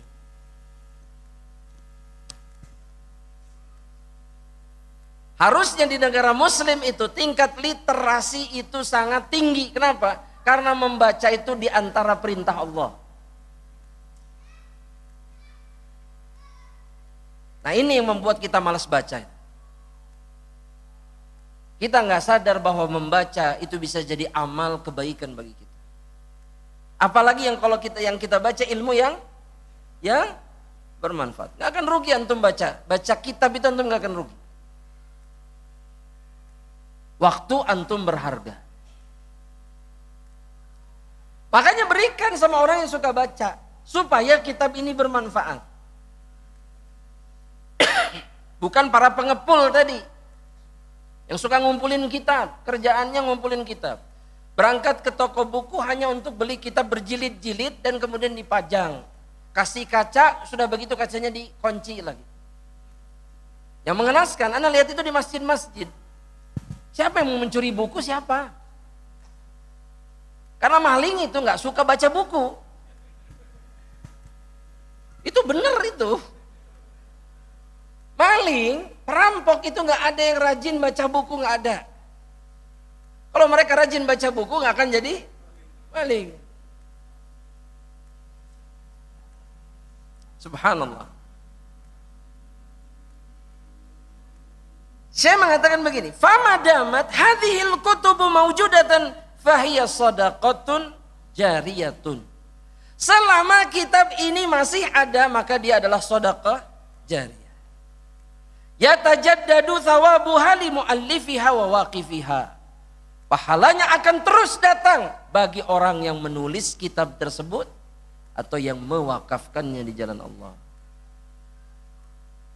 Wa yadkhulu fi dzalik, dan masuk juga ke dalam perkara yang satu ini, dan ini yang terakhir. Kata beliau, insya'ul kutubil elektroniyah, membuat kitab-kitab elektroniknya dan kemudian disebarkan abra tatbiqatil qiraati wal bahthi wa nahwiha. Kemudian disebarkan melalui situs-situs supaya bisa di download, bisa dibaca secara online. Dan di antara satu orang yang betul-betul cerdas, ada aplikasi namanya Syamilah namanya. Syamilah ini aplikasi pertama di dunia yang mengumpulkan kitab-kitab diniyah dari segala macam bidang keilmuan. Fikih, hadis, usulul fikih dan semuanya. Ada orang Mesir yang membuatnya, satu orang. Bayangkan pahala yang dia dapatkan sampai hari ini. Karena kemudian aplikasi ini itu digunakan oleh para penuntut ilmu di seluruh dunia, bahkan digunakan oleh para ulama. Wah, ini orang yang paling cerdas. Karena dia yang pertama kali membuatnya di dunia. Dia berhak mendapatkan pahala siapapun yang mendapatkan manfaat dari aplikasi yang dia buat. Ya, begini orang muslim tuh begini. Dia memikirkan sesuatu yang bisa mendatangkan manfaat bagi dirinya, bukan hanya di dunia, tapi kelak juga ketika dia ada di akhirat. Yang terakhir kata Syekh, hiya kal katibil waraqiyah fil intifa wa nashril ilm illam takun akthara intisharan wa naf'a. Maka dia seperti orang yang menulis kitab yang ditulis di atas kertas, dicetak di atas kertas. Di dalam manfaat sama. Meskipun bisa jadi ini kurang menyebar, manfaatnya tidak semaksimal kitab yang dicetak. Mudah-mudahan ini bisa difahami insyaallah jamaah rahmatillah Allah. Dan ini membuat kita sadar bahwa hidup kita ini sangat berharga untuk kita sia-siakan. Maka manfaatkan untuk perkara yang bisa mendatangkan pahala tanpa batas untuk diri kita. Waktu kita sedikit, ajal kita dekat, maka maksimalkan apa yang kita miliki dari waktu. Jangan dibuang sia-sia. Orang kalau beriman, orang kalau sadar berharga waktunya, maka dia tidak akan pernah mengatakan bahwa dia bingung mau ngapain di dalam kehidupan. Karena setiap waktunya pasti dia gunakan menjadi manfaat. Wallahu a'lam bishawab. Sampai di sini perjumpaan kita insyaallah taala. Kita jawab pertanyaan yang sudah masuk biidznillah taala. Pertanyaan pertama, Ustadz, bagaimana cara mengajarkan ilmu agama kepada orang tua yang masih sering melakukan perbuatan-perbuatan kemusyrikan dan maksiat-maksiat yang lainnya? Maka sampaikan kepada mereka. Kemudian dekati mereka sedekat mungkin. Tunjukkan kepada mereka bakti kita sebagai seorang anak. Dan jangan pernah berhenti memberikan nasihat apapun yang terjadi. Karena jika kita mencintai orang tua kita, jika kita betul-betul mencintai mereka karena Allah, maka kita tidak akan pernah berhenti menyelamatkan mereka dari perkara-perkara yang bisa membuat mereka binasa di dunia dan di akhirat. Terus saja dampingi mereka. Terus saja datangi rumahnya. Terus saja sampaikan kepada mereka, jangan pernah bosan. Karena yang menjadi penghalang seorang anak menasihati orang tuanya apa? Bosan. Capek. Atau juga bisa jadi sakit hati dengan apa yang menjadi reaksi orang tuanya. Sudah cukup. Seburuk apapun orang tua kita, apa yang mereka lakukan sama kita, maka sikap kita tetap baik sama mereka. Gak ada lagi pilihan yang lain. Hanya itu yang harus dilakukan oleh seorang anak. Terkhusus ketika kita tahu orang tua kita bisa saja binasa karena apa yang mereka lakukan. Maka jangan pernah kendor, jangan pernah santai, jangan pernah kemudian mengulur-ngulur waktu. Terus dekati dan terus jaga dan nasihati mereka.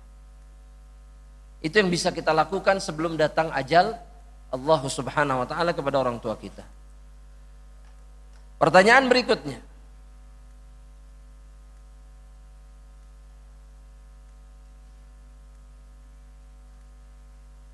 Pak Ustadz, saya Syaima, umur saya 6 tahun. Amal itu apa? Ini pertanyaan.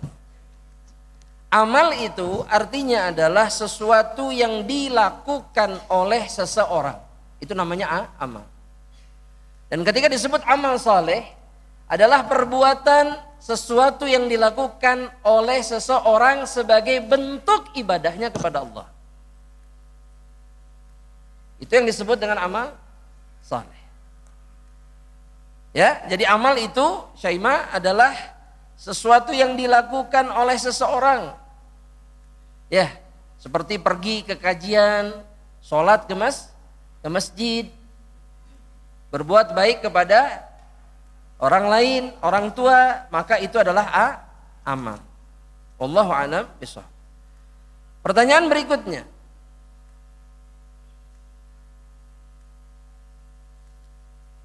Apakah ketika kita mengajarkan ilmu yang kita ketahui, kita wajib mengamalkannya dulu atau tidak?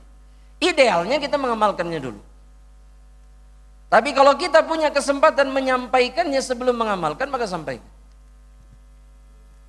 Karena kata Abu Darda, seorang sahabat Nabi Muhammad SAW, kalaulah kita menunggu, ilmu itu kita amalkan dulu, atau juga menunggu kita jadi orang soleh baru kita menyampaikan ilmu yang kita ketahui, maka tidak ada dakwah di atas permukaan bumi ini.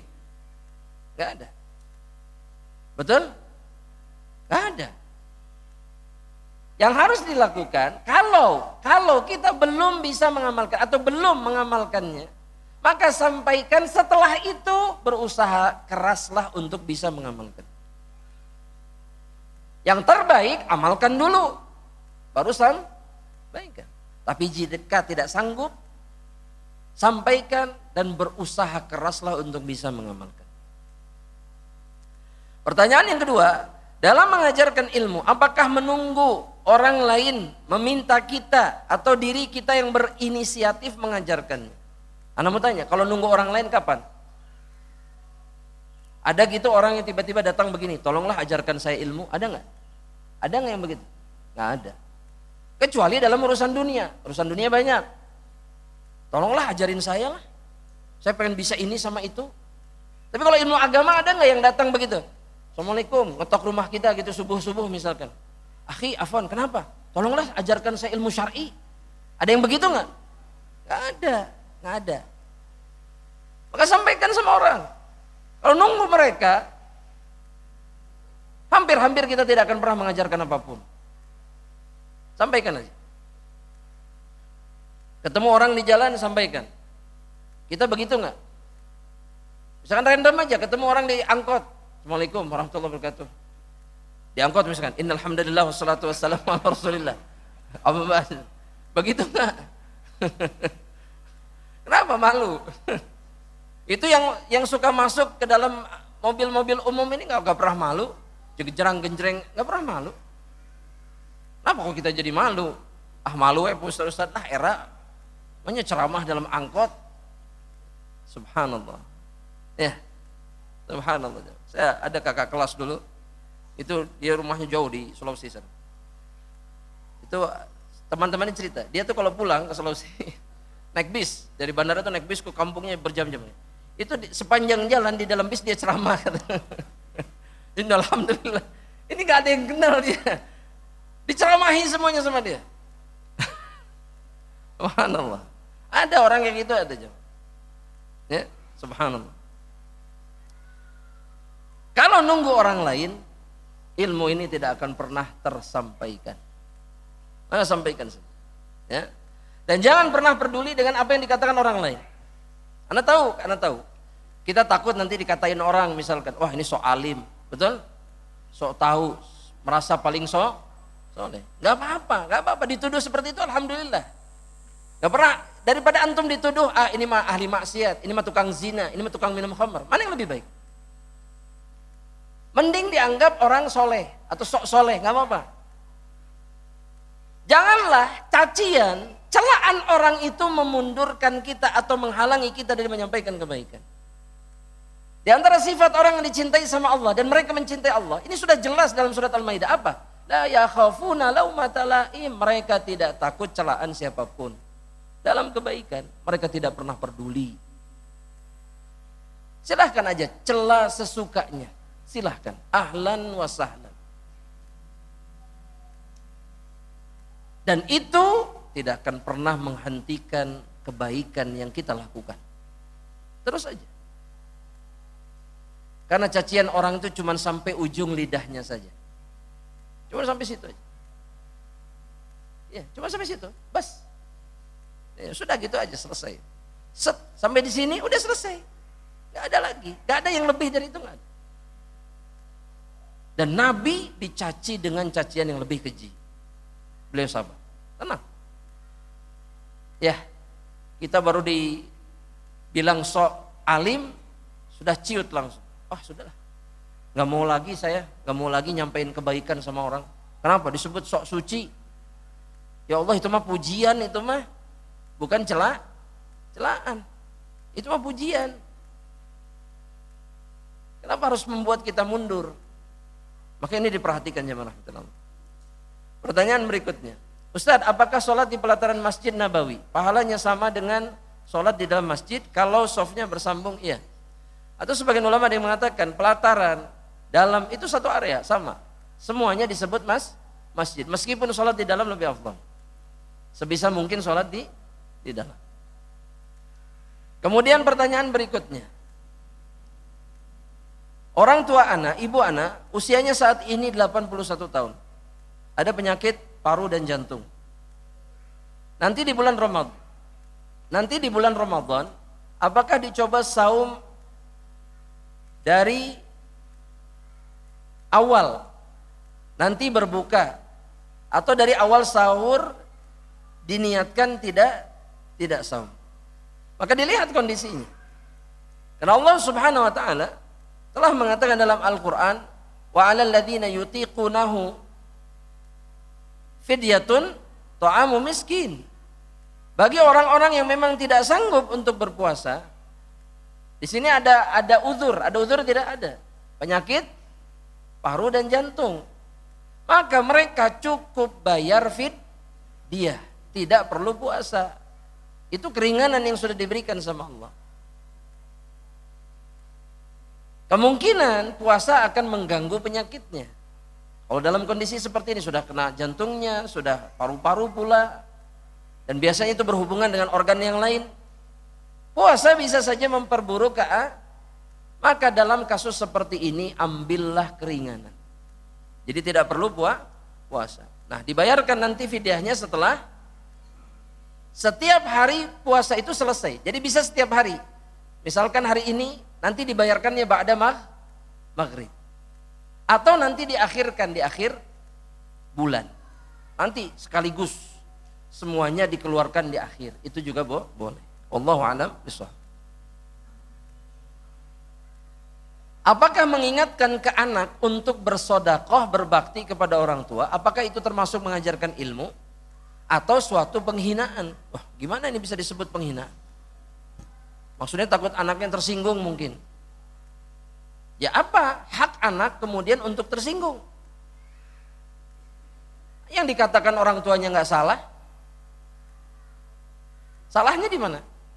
Orang tua mengatakan begini, nak banyak-banyak sedekah. Atau misalkan orang tua mengatakan, nak banyak-banyak memberi sama orang tuamu. Boleh nggak orang tua mengatakan seperti itu? Boleh nggak? Jamaah, harta anak itu hak orang tua. Mereka kalau minta apa yang dimiliki sama anak dan anak bisa memberikannya, mereka tidak dicela sedikit pun. Karena mereka punya hak terhadap harta anaknya. Dan mereka meminta hak mereka. Nah, di dalam Islam, ketika seseorang meminta hak yang wajib diberikan kepada dirinya, itu diizinkan. Contoh yang lain nih, misalkan contoh yang lain. Ketika tamu minta haknya dimuliakan, itu juga boleh. Misalkan contoh, bertamu, dan yang perlu kita ingat, tamu yang wajib dimuliakan itu yang datangnya dari jauh, yang safar. Datang, sudah sejam ngobrol, keluar cai-cai acan misalkan. Apalagi gorengan dan kue-kuehnya nggak ada. Nggak ada. Maka kemudian tamu ini mengatakan, maaf, ini nggak ada air. Apa gitu suguhan misalkan, boleh nggak mengatakan seperti itu? Boleh. Kenapa? Karena dimuliakan sebagai seorang tamu itu adalah haknya dan kewajiban tuan rumah. Dan itu diizinkan di dalam Islam. Wah, ini pasti diingat ini. Hak yang satu ini pasti diingat. Jaga-jaga ini kapan berkunjung ke si fulan, geus mah jauh-jauh. Wala hatta air putih nggak ada, subhanallah. Jadi antum bisa begini, kopi lah, teh atau gitu. Padang, oh boleh lah Padang, maksudnya si Padang maksudnya. Jadi lapar atau dilakukan buka puasana ya. Subhanallah, ya. Apalagi orang tua. Tidak ada orang yang lebih berhak kepada anaknya melebihi orang tua. Karena anak adalah hasil usahanya. Pertanyaan berikutnya. Izin bertanya Ustaz, apakah bila seseorang sibuk membaca Quran dan tidak sempat berdoa, apakah keinginan hamba yang membaca Al-Quran dikabul meskipun tidak sempat berdoa? Di dalam Al-Quran dipenuhi dengan doa. Al-Quran itu penuh dengan doa. Maka insya Allah hajat-hajatnya dikabulkan oleh Allah Subhanahu Wa Taala. Dan ketika seseorang beramal kebaikan seperti ini, maka Allah akan memberikan apa yang dia inginkan. Contoh yang lain misalkan, ketika seseorang banyak bersolawat, begitu banyak dia bersolawat, maka kata Nabi dosanya akan diampuni, keinginannya, hajatnya akan diberikan sama Allah. Masalahnya akan diselesaikan sama Allah. Dan begitulah orang-orang yang melakukan amal soleh yang lain. Ya, meskipun Allah senang diminta, meminta lebih baik, meminta lebih baik. Tapi kalaulah kemudian kita tidak melakukannya, namun kita disibukkan oleh ibadah yang lain, maka Allah tetap akan memberikan apa yang kita butuhkan. Karena Allah lebih tahu keinginan kita, meskipun tidak terlontar dari lisan, Allah lebih tahu apa yang kita butuhkan. Pertanyaan berikutnya,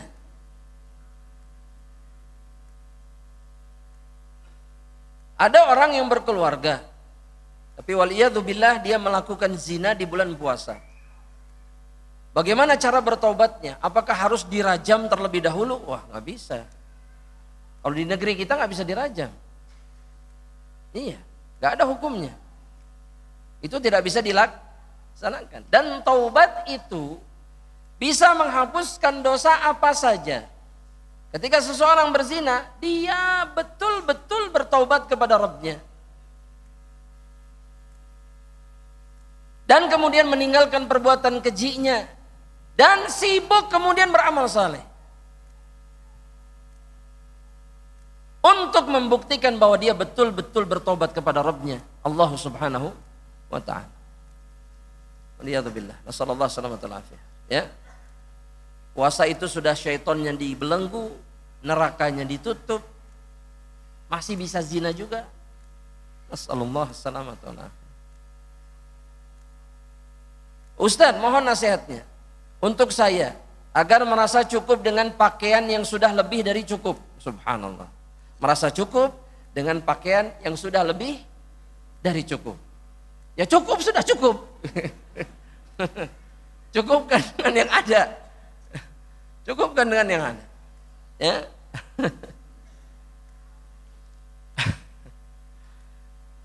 Caranya adalah dengan menjalankan sunnah Nabi. Apa itu? Nabi itu kalau menggunakan sesuatu dipakai sampai rusak, sampai usang. Nah ini yang kita tinggalkan hari ini. Baru dipakai sekali sudah tertarik sama yang lain. Oh manusiawi. Tapi coba begini, pakai dulu sampai betul-betul kenyang sudah. Mau beli lagi silahkan. Yang ini jangan hanya sekedar digantung. Berikan sama orang lain. Supaya kita tidak terkena hisab yang berat kelak pada hari kiamat. Nah masalahnya ini sudah senang dipakai, beli lagi. Yang ini nggak mau dikasihkan siapa-siapa. Padahal nggak pernah dipakai lagi. Nah yang harus bertanggung jawab kemudian adalah suami. Apa tanggung jawabnya? Beli lemari baru lagi. Untuk menyimpan baju-baju istrinya. Ah bapak-bapak pakai sarua. Enggak, bapak-bapak mah enggak se-ekstrim itu. Kalau masalah baju mah. Apa enggak pernah lihat bapak-bapak pakai kaos yang sama selama 20 tahun? Tah bapak-bapak mah menjalankan sunnah. Baju eta we nu dipakai teh. Sampai akhirnya istrinya komplain. Karena bapak-bapak itu lebih istiqomah dalam masalah seperti ini. Udah cukup, ini ya ini sudah. Kalau bisa, bajunya nggak rusak, 10 tahun bajunya hayang eta. Hanya pengen itu aja, sudah nggak ada lagi. Baju favorit, betul nggak bapak-bapak? Wah ijma semuanya. Tapi fitrahnya sebagai seorang wanita pasti berbeda. Tapi harus disiasati. Gimana siasatnya? Silahkan, Anda mau beli silahkan. Tapi yang ada, yang sudah dibeli, jangan memperberat hisab. Berikan sama orang lain. Sudah. Jadikan pahala. Mahal tapi Ustadz, nggak apa-apa. Semakin mahal semakin besar pahala. Di situ keimanan seseorang diuji. Ya. Ibu-ibu? Iya, oh sudah. Berarti sudah sampai informasinya sudah. Iya. Insya Allah. Jadi bapak-bapak siap-siap. Lemari di rumah sebentar lagi. Berarti harus beli baru lagi berarti. Ya mudah-mudahan ini bisa difahami. Dan semua itu semata-mata untuk memperingan hisab kita nanti di akhirat. Ya, silahkan. Kita punya hak menggunakan harta kita dalam perkara yang mubah, punya hak. Tapi jangan sampai melakukan sesuatu yang memperberat hisab nanti di akhirat. Itu aja yang perlu diingat. Pertanyaan berikutnya, apakah boleh sholat di dalam masjid yang ada kuburan di area halaman masjidnya? Wallahu ta'ala alam, yang paling kuat dalam masalah ini adalah tidak boleh. Selama masih area masjid, hukumnya tidak boleh. Dan dalilnya banyak. Dan perkataan ulama dalam hal ini juga banyak yang mengatakan tidak boleh. Itu yang lebih selamat. Ya. Dan mengkiaskannya ke Masjid Nabawi nggak bisa. Kenapa? Karena Masjid Nabawi, kuburan itu tidak ada dalam area masjid awal. Di dalam rumahnya Rasulullah SAW. Dan rumah Rasul dengan masjid ini terpisah. Meskipun sekarang menyatu. Dan kenapa menyatu? Karena perbuatan satu orang khalifah di abad kedua atau abad ketiga yang memaksa memasukkan kuburan Nabi, padahal sudah diperingatkan oleh para tabi'in. Gak boleh, ini gak boleh, gak didengar. Nah ketika sudah masuk, kekhawatiran para tabi'in dan tabi'in ketika dibongkar, maka masalahnya jadi berbeda. Ada madarat yang jauh lebih besar. Apa? Pertumpahan darah di tengah-tengah kaum muslimin, itu pasti terjadi. Betul? Sok sekarang ada yang bongkar Masjid Nabawi, dibongkar kuburan Nabi. Antum terima tidak? Tidak akan pernah terima. Nah, demi menjaga itu tidak dilakukan. Dan kemudian disiasati. Dibuat seakan-akan kuburan itu terpisah dari masjid. Udah gitu aja. Ya takdir sudah, qadar Allah mau gimana lagi. Tapi nabinya Muhammad SAW itu sudah jelas menyatakan nggak boleh. Nggak boleh, Nabi sudah bilang nggak boleh. Ya, jadi hukumnya berbeda. Hukumnya berbeda. Mudah-mudahan jelas insya Allah. Ini sama persis, kalau butuh yang lain, contoh yang lain. Sama persis kenapa sampai hari ini Hijr Ismail tetap Hijr Ismail. Padahal harusnya itu Ka'bah. Harusnya maksudnya bangunannya kotak tuh, nyambung sampai situ. Karena khawatir kalau Ka'bah sekarang dirobohkan nih misalkan, dibongkar temboknya. Yang terjadi apa? Gejolak nanti di tengah-tengah kaum muslimin. Nah itu yang dikhawatirkan Nabi SAW. Nabi sudah pernah bilang sama Aisyah. Kata Aisyah, bukankah harusnya Ka'bah itu sampai situ Hijr Ismail? Iya kata Nabi, betul. Dulu kaummu waktu ngebangun ulang terakhir di zaman Rasul waktu masih usia 35 tahun. Itu kehabisan dana mereka. Karena orang Quraisy itu ketika membangun Ka'bah, mereka hanya menggunakan harta halal, perhatikan. Orang musyrik ini, orang musyrik. Ketika membangun ulang Ka'bah, mereka hanya menggunakan harta yang halal, tidak boleh ada harta yang haram. Sampai akhirnya habis. Yang tersisa yang haram-haram, mereka nggak mau pakai. Kenapa hari ini orang bikin masjid pakai uang riba? Pakai uang hasil judi? Apa ini? Orang musyrik aja nggak berani.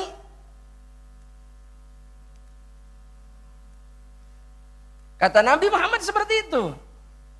Nah sekarang kenapa saya tidak mau melakukannya? Saya takut. Kata Nabi, saya khawatir. Kalau saya robohkan sekarang, ini orang-orang Quraisy yang baru masuk Islam, mereka kembali lagi musyrik. Dan berjalan dengan waktu, masa, tahun, abad ke abad, para ulama semuanya sepakat dan tetap berpegang dengan prinsip Nabi. Gak dilakukan sama mereka. Sudah, biarkan saja seperti dibiarkan oleh Nabi Muhammad SAW. Karena Nabi berarti memiliki kekhawatiran. Jangan, sudah, biarkan seperti itu. Ka'bah itu harusnya sampai situ. Roboh karena banjir. Dibangun kembali, duitnya cuma sampai ke titik yang sekarang tuh, kotak yang sekarang. Karena orang Quraisy tidak mau menggunakan harta haram ketika membangun ulang Ka'bah. Masa kalah sama orang musyrik?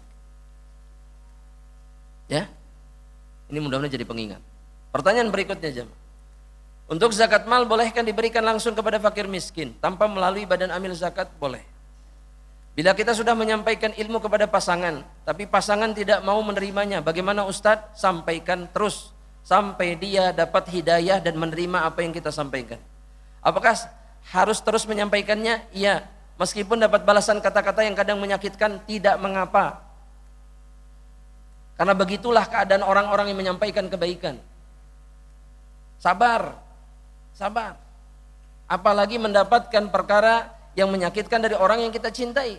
Sabar aja, hadapin aja. Sok sampai mana kuatnya. Ya, hadapin aja. Kalau kita sudah melihat ini buruk sudah, baru berpisah. Tapi kalau masih bisa kita tahan, tahan aja. Tahan. Kenapa? Karena kita mencintai dirinya karena Allah. Sudah selesai. Cuman itu yang membuat kita bertahan. Ya, betul nggak? Betul nggak jemaah? Yang membuat kita bertahan dengan keburukan pasangan kita, ya cinta kita karena Allah. Kalau udah nggak kuat, pisah aja, selesai. Tapi kalau masih sanggup, sabar. Dan masing-masing menilai dirinya sendiri. Sudah. Masih kuat, jalani. Gak kuat, sudah. Jangan dipaksakan. Tapi kalau masih kuat, bersabar lebih baik. Dan mudah bagi Allah merubah pasangan kita. Sekejap mata berubah. Dan ini Anda pernah sampaikan sebelumnya, ada seorang syekh di Saudi itu yang ditelepon oleh seorang wanita, singkat cerita suaminya bejat, tukang minum dan seterusnya. Singkat cerita, syekh hanya memberikan nasihat, sabar. Coba sabari dulu dan doakan dia mendapatkan hidayah. 2 minggu kemudian ternyata diijabah doanya. 2 minggu, cuma 2 minggu apa sebulan gitu. Pokoknya singkat sekali waktunya.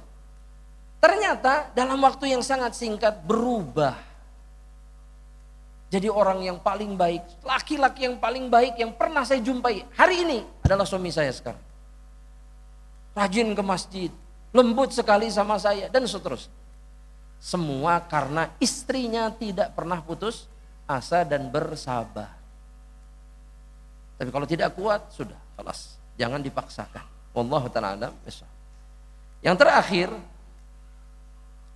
dan mohon maaf jika ada yang belum terjawab, ya, kayaknya sebentar.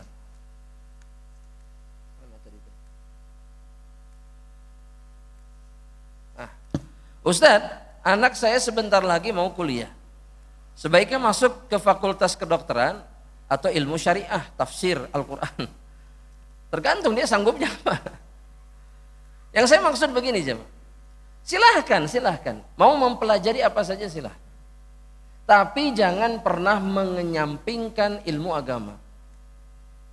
Nah, ilmu agama sama ilmu dunia ini bisa digabungkan kok. Bisa. Saya punya minat di bidang kedokteran misalkan. Ambil kedokteran, tapi di saat yang bersamaan pelajari juga. Fokus juga dengan perkara-perkara yang menyempurnakan agama kita. Dan banyak yang bisa melakukannya dan membuktikan itu terjadi bisa. Banyak sekali, banyak dokter yang ahli agama banyak. Karena sambil mereka belajar kedokteran, mereka juga belajar bisa. Bahkan Imam Syafi'i mengatakan, kalaulah bukan karena kebutuhan manusia terhadap ilmu fikih, maksudnya orang lebih butuh ilmu fikih, maka saya ini pasti jadi dokter. Saya pasti jadi tabib. Itu dikatakan oleh Imam Syafi'i.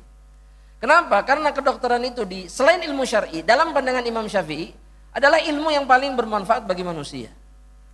Dalam pandangan beliau. Ya, jadi nggak ada salahnya. Tapi jangan pernah kemudian meninggalkan agama. Yang salah itu yang fokus kedokteran, teknik dan seterusnya, tapi agamanya nggak diperdulikan. Jadi orang yang terbaik dalam ilmunya, tapi ketika ditanya tentang perkara agama dia tidak bisa jawab apa-apa, dia tidak tahu apa-apa. Nah, yang seperti ini yang tidak ada faidahnya.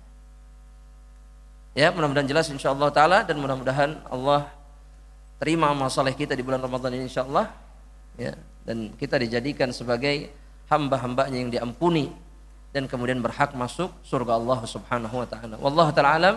Akhiru da'wana alhamdulillahi rabbil alamin. Subhanakallahumma wa bihamdika asyhadu an la ilaha illa anta astaghfiruka wa atubu ilaik. Assalamualaikum warahmatullahi wabarakatuh.